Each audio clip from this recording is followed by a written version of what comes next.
একটি নয় দুটি নয়, সবশেষ বিপিএলে ম্যাচ ও স্পট ফিক্সিংয়ের ৩৬টি ঘটনা সন্দেহজনক হিসেবে চিহ্নিত করা হয়েছে। বিসিবিতে দেয়া ৯০০ পৃষ্ঠার চূড়ান্ত প্রতিবেদনে এমনটাই উল্লেখ করেছে আপিল বিভাগের সাবেক বিচারপতি মির্জা হোসেইন হায়দারের নেতৃত্বাধীন স্বাধীন তদন্ত কমিটি, যেখানে বিপিএলের দুর্নীতি নিয়ে পর্যালোচনা উপস্থাপনের পাশাপাশি পরিচালনাগত দিক নিয়েও উদ্বেগ প্রকাশ করা হয়েছে। পাশাপাশি আইনগত প্রস্তাব, প্রাতিষ্ঠানিক পুনর্গঠন ও খেলোয়াড়দের সুরক্ষা জোরদারেও দেয়া হয়েছে শক্তিশালী রূপরেখা।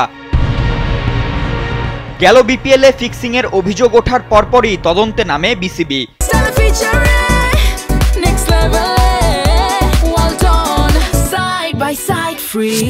গত আগস্টেই প্রাথমিক তদন্ত প্রতিবেদনও হাতে পেয়েছিলেন বোর্ড প্রধান আমিনুল ইসলাম বুলবুল, আর এবার পেলেন চূড়ান্ত প্রতিবেদন।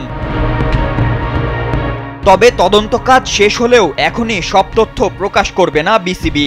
এমনকি চলমান প্রক্রিয়ায় নির্দিষ্ট কোনো অভিযোগের বিষয়েও মন্তব্য করেনি বোর্ডের কেউই। বিসিবি সভাপতি আমিনুল ইসলাম বুলবুল জানিয়েছেন, স্বাধীন তদন্ত কমিটির সুপারিশগুলো বিবেচনায় নিয়ে আইসিসির দুর্নীতি দমনের নিয়ম অনুযায়ী নির্দিষ্ট কর্তৃপক্ষ এবং আন্তর্জাতিক অংশীদারদের সাথে সমন্বয় করে অধিকতর তদন্ত করবে বোর্ড। তবে চূড়ান্ত এই প্রতিবেদন নিয়ে কাজ করবেন বিসিবির দুর্নীতি বিভাগের পরামর্শক অ্যালেক্স মার্শাল।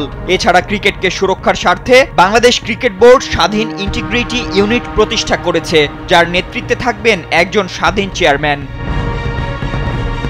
ফাতিন ইশরাক, কালবেলা।